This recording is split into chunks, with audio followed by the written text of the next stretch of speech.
রেলগাড়ির কামরায় হঠাৎ দেখা, ভাবিনি সম্ভব হবে কোনোদিন। আগে ওকে বারবার দেখেছি লাল রঙের শাড়িতে, ডালিম ফুলের মতো রাঙা। আজ পরেছে কালো রেশমের কাপড়, আঁচল তুলেছে মাথায়, দোলন চাপার মতো চিকন গৌর মুখখানি ঘিরে। মনে হলো কালো রঙে একটা গভীর দূরত্ব ঘনিয়ে নিয়েছে নিজের চারপাশে, যে দূরত্ব সর্ষে ক্ষেতের শেষ সীমানায় শালবনের নীলাঞ্জনে।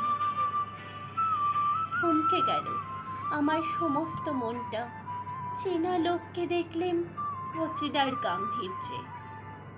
হঠাৎ খবরের কাগজ ফেলে দিয়ে আমাকে করলে নমস্কার। সমাজবিধির পথ গেল খুলে, আলাপ করলেম শুরু। কেমন আছো, কেমন চলছে সংসার ইত্যাদি। সে রইল জানলার বাইরের দিকে চেয়ে, যেন কাছের দিনের ছোঁয়াচ পার হওয়া চাহনিতে। দিলে অত্যন্ত ছোট দুটি জবাব, কোনোটি বা দিলেই না।